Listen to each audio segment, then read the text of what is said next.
A continuación, Poder Ciudadano.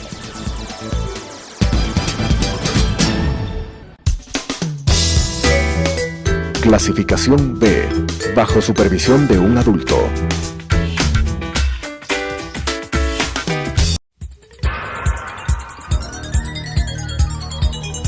Las opiniones vertidas en este espacio por la producción y dirección del programa son de exclusiva responsabilidad de sus autores y de quienes intervienen en ellos.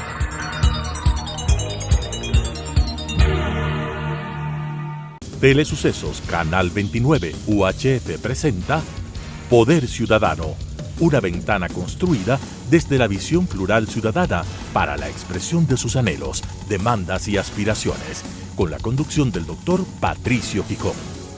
Poder Ciudadano. Cordiales saludos. Esta noche tengo el privilegio de contar con un invitado especial. Se trata del arquitecto Fabián Melo Moreno, amigo al que aprecio, respeto, le conozco muchos años, un profesional del urbanismo, diseñador, constructor, planificador. Ante todo, me interesó charlar con el talentoso arquitecto Melo en razón de que él tiene proyectos interesantes que están directamente vinculados con aspectos de interés social y sobre todo con lo que tiene que ver con proyectos que resuelven problemas no solamente de techo, sino también económicos y productivos. Buenas noches, Fabián. Ten la amabilidad en términos generales de resumir qué es para ti, cuál es un concepto de vivienda de interés social, cuál es el problema que tiene el Ecuador en relación a la vivienda, cuál es el dinamismo de la economía con este tipo de proyectos, para luego entrar en el proyecto específico del que comencé hablando. Buenas noches. Buenas noches, Patricio. Gracias, muchas gracias por la invitación.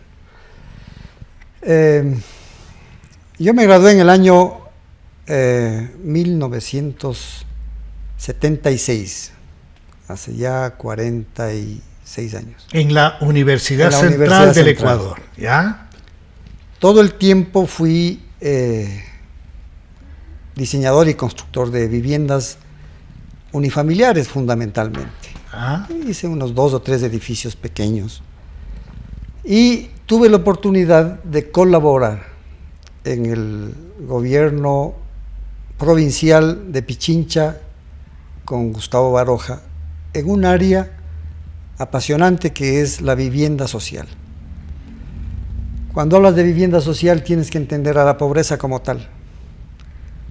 Cuando hablas de vivienda de interés social no puedes hacer cajas de fósforos que se deshumanicen en la familia o deshumanice la familia. Tú me dices que no tienen, por el hecho de ser vivienda social, no tienen que ser casas feas, pequeñísimas, que lleguen incluso a deshumanizar. Para nada. Cuando hubo el terremoto de Bahía, me parece que fue en 1978, ¿no?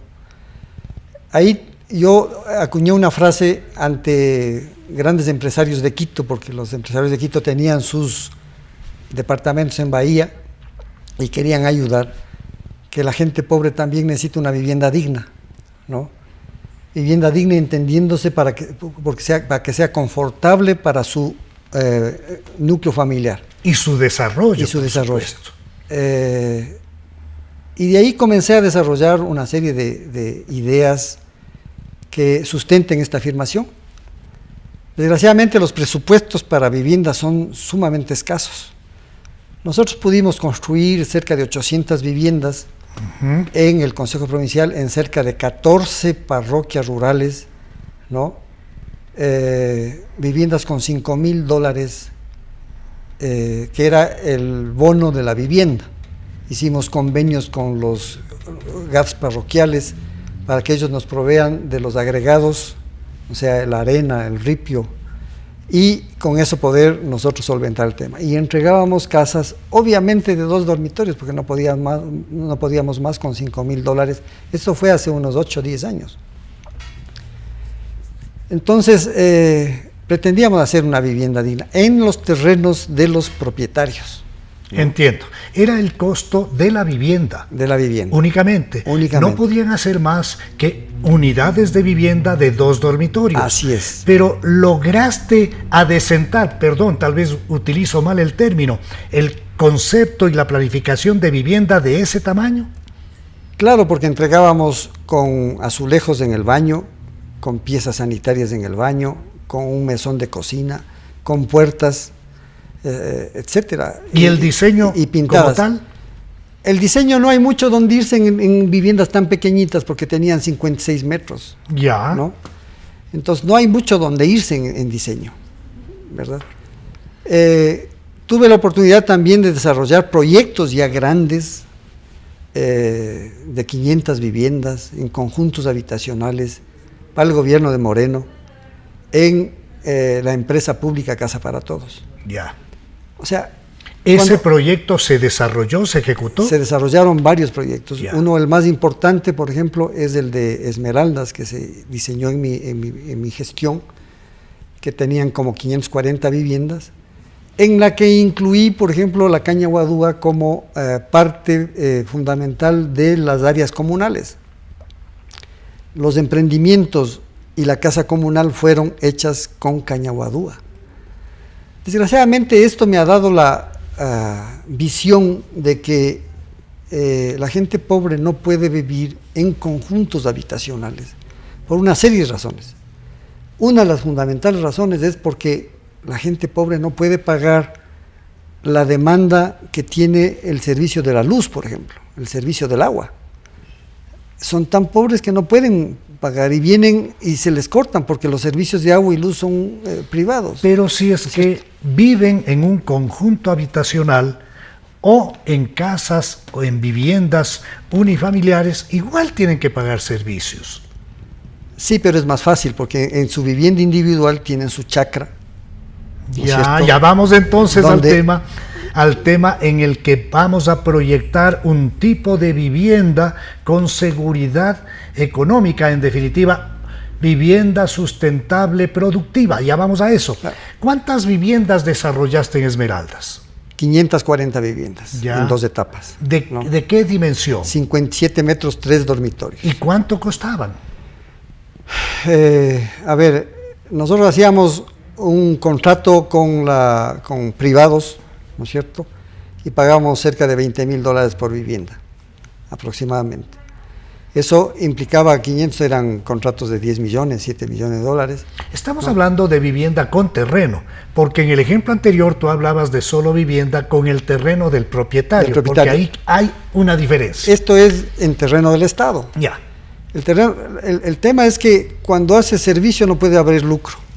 Sin duda. ¿No es cierto? Entonces el terreno regala el Estado, o los municipios, o el gobierno, y el proyecto tiene que ser sustentado con servicios, agua potable, alcantarillado, luz eléctrica, etcétera. Pero también da la medida de que esta no es suficiente aporte porque hay problemas luego. Hay problemas de pandillas en el interior de los conjuntos, hay problemas de caporales que comienzan a salir y a amedrentar al resto. Lastimosamente, por ejemplo, en el conjunto de Esmeraldas, que se entregó creo que hace 2 años y pico, todas las piezas sanitarias de las casas comunales, servicios, etcétera, están destruidas. Qué grave, Fabián. De toda la experiencia que ahí has ido acumulando en el tiempo, ¿cuál sería el proyecto ideal para el arquitecto Melo Moreno? ¿Cuál sería la propuesta ideal que conlleve no solamente la solución de techo, la solución que eso ya es un gran paso, la gente sueña con tener una casa propia, pero cuál es la solución ideal para también buscar espacios productivos? El ejercicio o mi ejercicio en estas dos entidades públicas que me permitieron sacar un poco y conocer un poco más de cerca el problema, me dice que cuando una familia tiene un techo y tiene que comer, casi está solucionado su problema. Cierto. Entonces, ¿cómo tiene que comer? Con trabajo, ¿verdad? Si es que tiene trabajo, si es que tiene dónde sembrar, qué cosechar, etcétera, puede autosustentar su alimentación. Y si tiene techo, ¿no es cierto?, pagado, porque yo no soy partidario de que se regale nada, absolutamente nada, con estos créditos hipotecarios que están dando desde el gobierno Moreno, creo que de $4.99, 4.99% a 25 años plazo para una vivienda de 20.000. Desde ese gobierno ya se otorgaron. Ya se otorgaron. Ya. A los que compraban las casas. ¿Y siguen vigentes? Y siguen vigentes Ya. porque fue de un préstamo del BID que dio creo que $800 millones o $1.000 millones para el efecto. Entonces, sigamos en el desarrollo de este proyecto social con productividad. Ya. Entonces, yo he propuesto en varias instancias, inclusive al ministro anterior del gobierno Lasso, le escribí alguna nota, diciendo que cuando uno desarrolla vivienda productiva, que quiere decir que en el área rural específicamente, se logra un montón de beneficios intrínsecos del tema. Por decir algo, si es que en el campo la tierra es más barata que en las ciudades, o sea, olvidémonos de la solución de viviendas urbanas, que esa solución la hagan los profesionales privados, pero que si el Estado compra terrenos de 5 hectáreas, 10 hectáreas en el campo, que tengan servicios de agua de riego exclusivamente, porque el agua de riego se puede transformar a agua potable fácilmente, con filtros simplemente.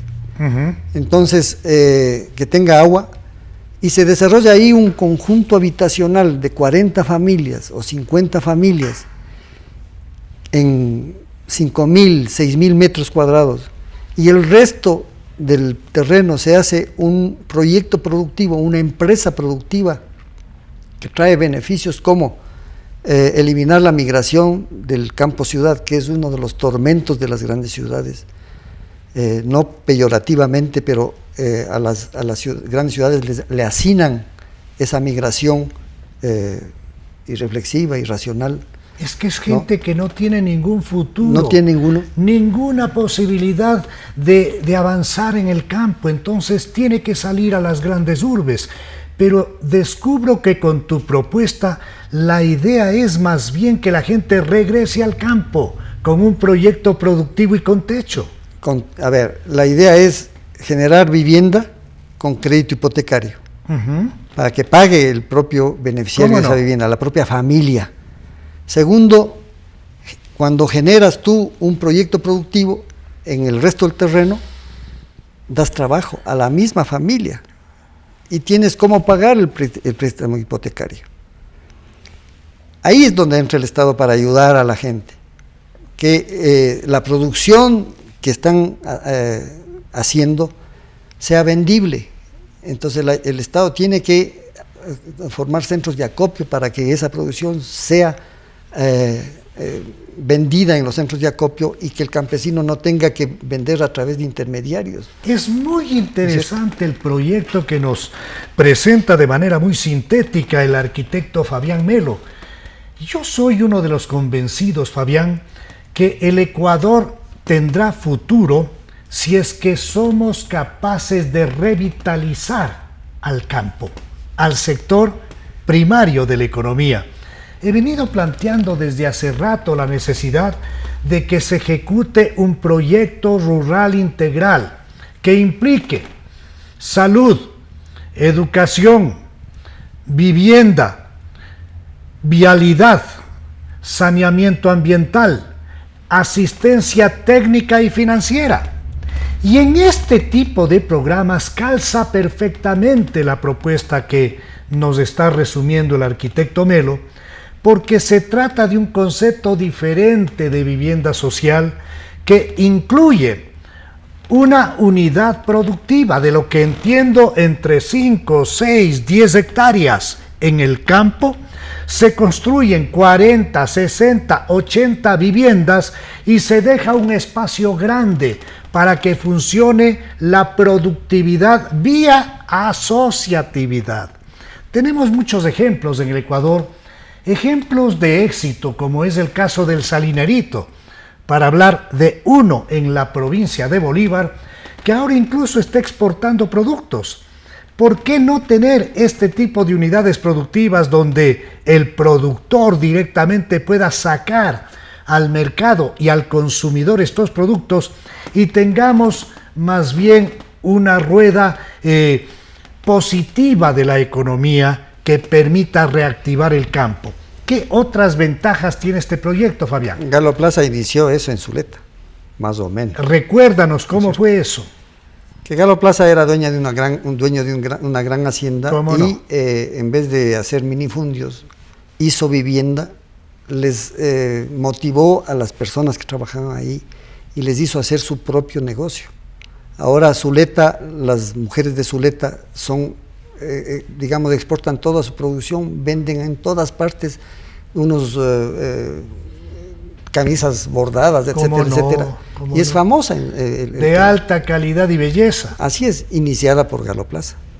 Hace, ¿cuántos años eran? 50 años. Que Galo Plaza es el promotor. Es uno de los promotores. Una propuesta de vivienda con sentido productivo. De adecentar el campo. Vivienda social, además, para recuperar el valor productivo del campo, para evitar ese flujo permanente de migración campo-ciudad y al revés, para lograr un circuito virtuoso que le devuelva al campo productividad, que le devuelva vida al campo. Sigue, por favor. Yo he visto y analizado que en un proyecto de esta naturaleza hay cerca de 14 o 18 actividades productivas.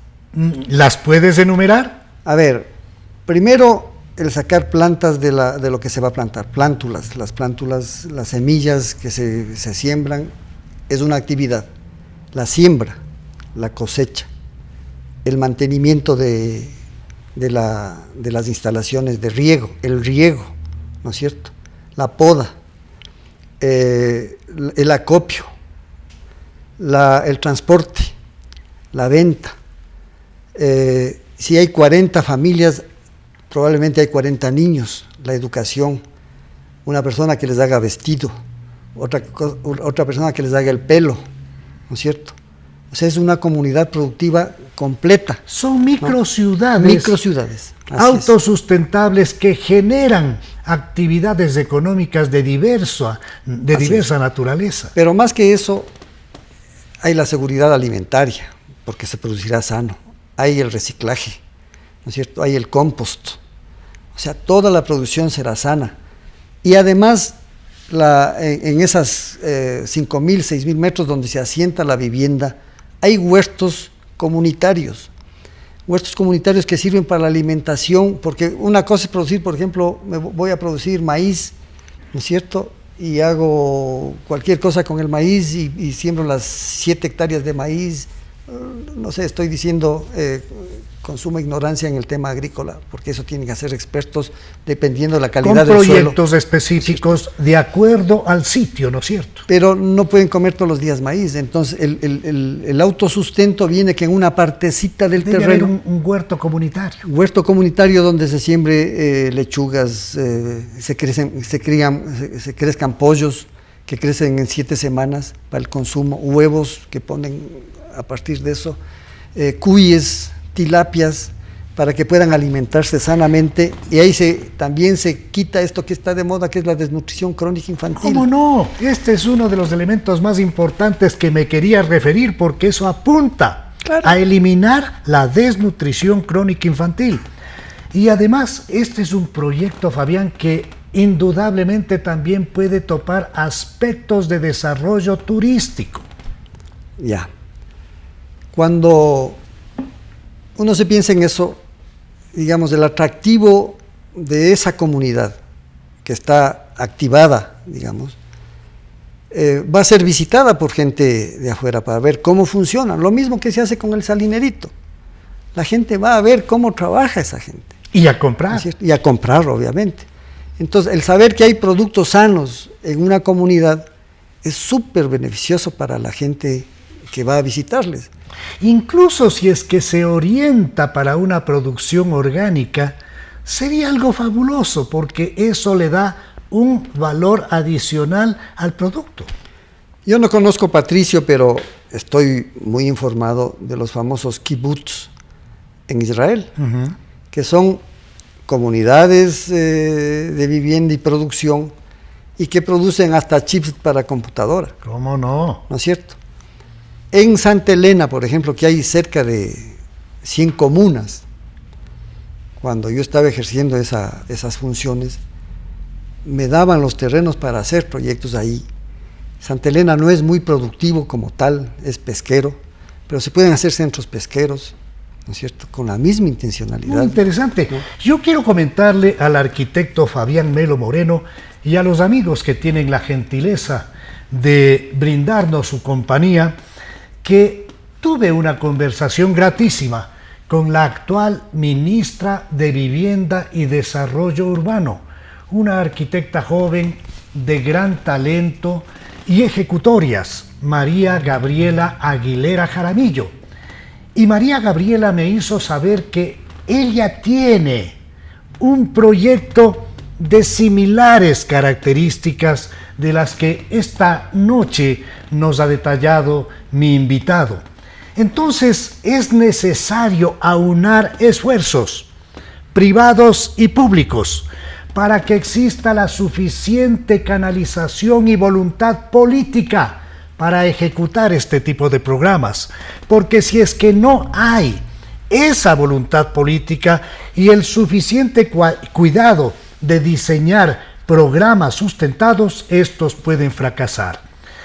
Yo quisiera pedirle al arquitecto Fabián Melo que nos dé una referencia final en este programa de cómo sacar adelante un proyecto de esta naturaleza. Para vivienda no hay problema, porque hay los préstamos hipotecarios que se da a las familias, ¿no es cierto? Del trabajo tampoco habría problema, porque se comienza a generar una actividad productiva, digamos, con capacidad hasta de exportar, dependiendo del producto que se califique para desarrollar una empresa productiva. Hay problema en el financiamiento para el proyecto productivo a través del Banco de Fomento, porque le dan un proyecto productivo con el 16% de interés, que es altísimo. Hay que cambiar. ¿Qué más? Y a 3 años plazo, 4 años plazo. Entonces la idea es integrar un proyecto de estos para un solo crédito hipotecario, que además ahí hay otra de las ventajas, que es que tu empresa se va a pagar en 25 años con el 5% de interés. Tu empresa. Una ventaja importantísima. Es una ventaja importantísima. ¿Qué empresa? Entonces, el beneficio, hay una serie de beneficios como ya hemos conversado ahora. El problema es en que haya una decisión política, ¿no es cierto?, de cambiar la estructura de financiamiento de un proyecto para tal propósito. Y cambiar, por supuesto, la estructura mental en función de impulsar proyectos de esta naturaleza que revitalicen el campo y que sean proyectos que integren soluciones habitacionales con programas productivos concretos. Gracias a mi invitado, el arquitecto Fabián Melo Moreno, por su asistencia en esta noche. Con ustedes nos volvemos a encontrar en la señal de Telesucesos el próximo viernes a las 21 horas y el domingo a las 21:30. Una buena noche. Las opiniones vertidas en este espacio por la producción y dirección del programa son de exclusiva responsabilidad de sus autores y de quienes intervienen en ellos.